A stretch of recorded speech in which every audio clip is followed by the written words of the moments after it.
Eh bien, bonjour à tous, on se retrouve pour un nouveau point météo donc en ce dimanche 23 juillet 2023. On se retrouve pour faire le point donc sur la situation qui est attendue donc pour ce dimanche avec donc plusieurs choses. Donc un front froid qui se met en place actuellement du côté donc de les Hauts-de-France, la Bretagne, la Normandie, Pays de la Loire. Donc on a quelques averses, quelques pluies qui circulent actuellement sans conséquence pour le moment. Je dis bien pour le moment parce que ça devrait progressivement donc se transformer en averses orageuses, voire localement en orage. C'est pas impossible avec un contexte d'instabilité qui serait modéré, on va dire, avec quelques paramètres qui sont assez bons pour le développement de quelques orages éventuels en soirée du côté des Hauts-de-France, voire aussi de la Normandie. Donc voilà, pas des orages non plus forts, mais des orages qui seraient globalement faibles à modérés tout de même. Donc quelques coups de tonnerre pourraient se faire entendre. Mais, cela dit, ce n'est pas le principal, où on a dans le sud, d'ailleurs, encore cette chaleur assez dominante sur le sud du pays, où on a parfois les 30 degrés qui sont atteints, voire même plus du côté de la région Rhône-Alpes. On a des fortes chaleurs qui circulent actuellement, donc du côté donc, de la région Rhône-Alpes, avec pas mal de chaleur, et cette chaleur, eh ben, elle a du mal à partir, mais cela dit, ce dôme de chaleur qui est présent sur le sud de l'Europe depuis un certain temps devrait progressivement s'affaiblir pour laisser place à une dépression qui arriverait donc par le Royaume-Uni, qui est actuellement d'ailleurs occupé de se mettre en place, mais cette dépression pourrait occasionner ici des orages, on va dire, donc en remontant donc dès ce soir et dès cette nuit, surtout cette nuit, pas ce soir, mais cette nuit bien sûr, dès cette nuit, des orages pourraient se mettre en place de manière modérée tout d'abord, mais qui pourront vite prendre quand même, dans un contexte où l'instabilité sera très importante due aux fortes chaleurs. Donc on aurait des orages modérés qui se mettraient en place donc dans le courant de la nuit, avec des orages qui pourront donner de très fortes pluies déjà, et une très forte activité électrique. Bon, je dis modéré, mais c'est pas impossible que c'est déjà localement fort. Donc ces orages devraient ensuite progresser en direction de la région Rhône-Alpes et de la Bourgogne-Franche-Comté. Alors je dis bien la Bourgogne-Franche-Comté, mais vraiment dans la matinée, pas dans la fin de nuit, mais bien dans la matinée. Donc des orages qui vont se mettre en place, donc comme je vous dis dans la nuit, qui vont progresser en direction de la région Rhône-Alpes en fin de nuit. Ces orages, attention, en progressant en direction donc de la région Rhône-Alpes, ils pourraient être forts, mais pas seulement. Ils pourraient être également localement violents. On attend concrètement de très fortes pluies à l'intérieur, de très fortes rafales de vent, pouvant aller jusqu'à 130 à 150 km/h. S'il y a déjà des paramètres assez, voilà, assez bons, si on a des micro-rafales qui se mettent en place, on pourrait avoir des rafales à plus de 130, voire localement 150 km/h. C'est pas impossible dans les plus fortes cellules. Donc, on aurait ça, une très forte activité électrique, un risque d'inondation et de la grêle. Alors, j'ai mis 3 cm, mais on ne sait pas encore vraiment le diamètre de la grêle. C'est estimé pour le moment entre 2 à 3 cm, mais c'est pas impossible que localement on atteigne les 5 à 6 cm. Donc voilà, ça dépendra vraiment de comment ça pourrait se comporter, mais la moyenne est autour des 2 à 3 cm. Voilà, pour le moment. Voilà, donc ça, c'est ce qui en concerne les orages du côté de la région Rhône-Alpes. Dans la matinée, d'autres orages vont se mettre en place, donc sur la Bourgogne-Franche-Comté. Ils ne pourraient pas être violents cette fois-ci, mais localement forts. Donc des orages localement forts qui se mettraient également en place. Donc sur la Bourgogne-Franche-Comté, dans la matinée. Donc là c'est pareil, très forte activité électrique, pluie soutenue et forte rafale de vent. Pas jusqu'à 150 km/h, mais des rafales qui pourront aller jusqu'à 100 km/h possible localement. Donc voilà. Donc ça c'est ce qui en concerne les orages, donc pour cette journée de dimanche et cette matinée de lundi. Pour le reste, et donc pour la journée de lundi, un ciel de traîne va se mettre en place à l'arrière donc de la perturbation de ce dimanche après-midi. Un ciel de traîne qui pourrait donner quelques coups de tonnerre également encore sur l'Hauts-de-France, avec donc un ciel bien agité encore. Donc pour ce lundi, avec une traîne sur l'Hauts-de-France, avec d'ailleurs un temps bien frais. On pourrait avoir des températures bien frais sur le nord. Donc, voilà, faudra voir, mais il peut faire bien frais donc pour ce lundi sur le nord. Et voilà. Donc ça, encore quelques orages qui pourraient circuler par traîne de masse d'air froid sur l'Hauts-de-France. Mais en général, ça restera très faible et le risque est vraiment très faible. Donc comme d'ailleurs la probabilité. Voilà. Euh, donc voilà, c'est ça, c'est ce qui en concerne les risques orageux.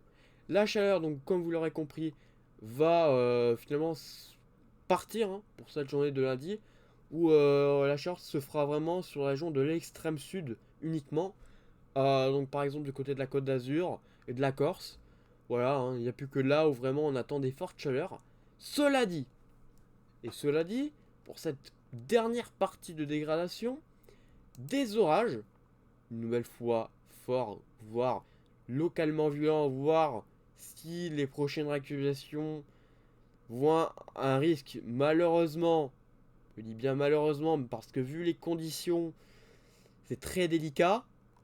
Si on a un risque extrême, pour le coup, ça va être un peu la merde. Parce que là, voilà, on a des orages, une nouvelle fois, qui vont se mettre en place. Donc dans le courant de la soirée, donc de ce mardi. Donc tout d'abord sur les Pyrénées, sans réelles conséquences, mais en progressant dans une ère bouillante et à une mer bouillante et une très forte, très violente instabilité. Des orages pourraient progresser en direction des côtes donc de la Méditerranée, avec des orages qui pourraient être forts, voire violents, vraiment. J'insiste sur le fait que ça pourrait être violent, parce que vu les conditions associées à ce risque, c'est pas impossible qu'on ait des orages violents. Cela dit, la fiabilité n'est pas très bonne, c'est encore très incertain sur le risque, mais si ça venait à péter de manière très violente, ne vous étonnez pas, parce que les paramètres sont vraiment, vraiment très très hauts, pour le coup. Si ça venait à avoir des cellules violentes, voilà, là ça craint. Parce que voilà, donc les conditions au niveau de l'instabilité, vous voyez, très forte instabilité, ici, comme vous voyez, en direction donc, de l'Italie, la Corse serait concernée également. Très forte instabilité dans une mer bouillante, une eau bouillante, voilà, et un air bouillant. Donc vraiment, c'est tellement bouillant qu'il faut rester très prudent, vous voyez. Là, on est sur 4000 de Cape. 4000 de Cape. Et encore, localement, à Rome, il voit 5000 de Cape. Ici, des petits points noirs carrément. Noir gris. Donc, ça fait 5000 de Cape en pleine Méditerranée. Il faudra voir ce que ça va donner, mais ça craint un petit peu. Ça craint un petit peu pour là-bas. J'ai bien peur qu'en Corse, ils prennent bien cher. D'ailleurs, il n'y a pas qu'en Corse. En Italie, les incendies risquent d'être stoppés net. Mais pas dans le bon sens, où on risque d'avoir des orages violents. Voire localement extrêmes. C'est même pas impossible. Parce que là-bas, on dit la Méditerranée, mais là-bas, il se pourrait qu'ils aient des sacrés, sacrés orages. Donc il faudra suivre. Il faudra suivre ces orages en Méditerranée. Ça varie énormément de réacu en réacu, mais globalement on reste dans un risque violent. Voilà, ça faut déjà le savoir. C'est déjà pas mal. Alors si demain à Rome sort un risque très violent, vous étonnez pas. Vous étonnez pas parce que les paramètres sont vraiment énormes.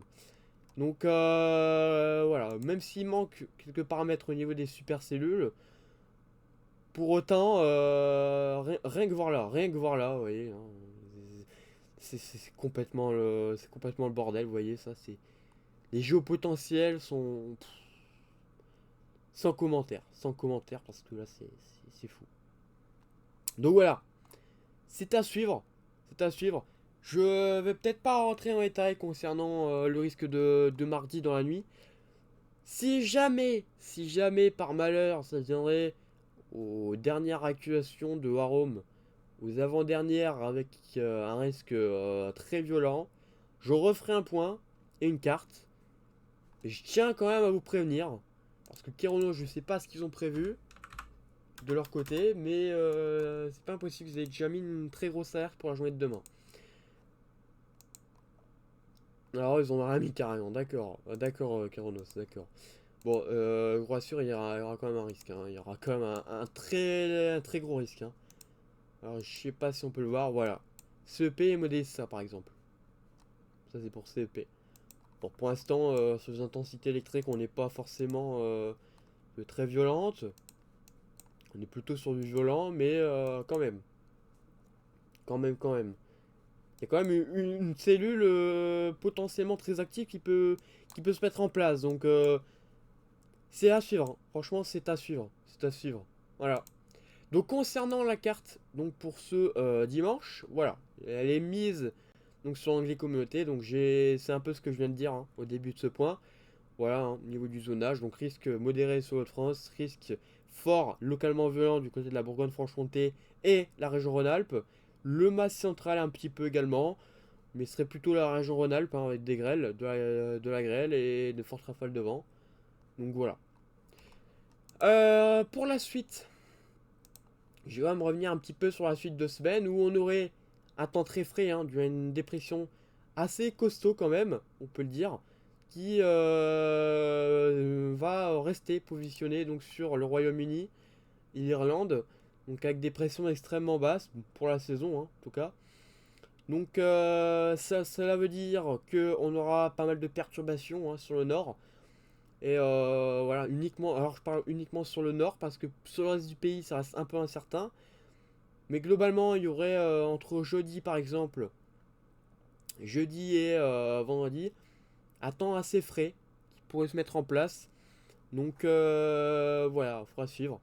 Alors ça dépend des modèles, certains disent mardi, certains disent mercredi.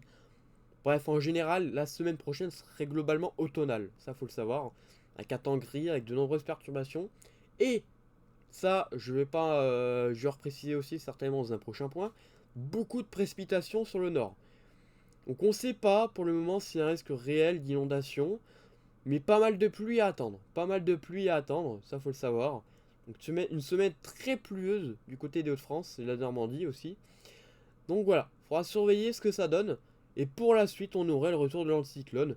Plus ou moins chaud, on ne sait pas vraiment encore, hein. Ça serait peut-être 2 saisons, voire même légèrement en dessous, c'est pas impossible. Mais voilà, il y a le retour de l'anticyclone, donc on verra ce que ça va donner. On verra. On sera autour des moyennes de saison de toute façon. Donc voilà, il faudra suivre ce que ça donne en ce qui concerne donc cet anticyclone. Peut-être qu'il restera positionné durablement ou peut-être qu'il sera temporaire, hein, avec potentiellement une nouvelle dépression qui pourrait se mettre en place à l'arrière. Mais encore une fois, rien de fiable pour la suite, donc je vais pas trop m'avancer là-dessus.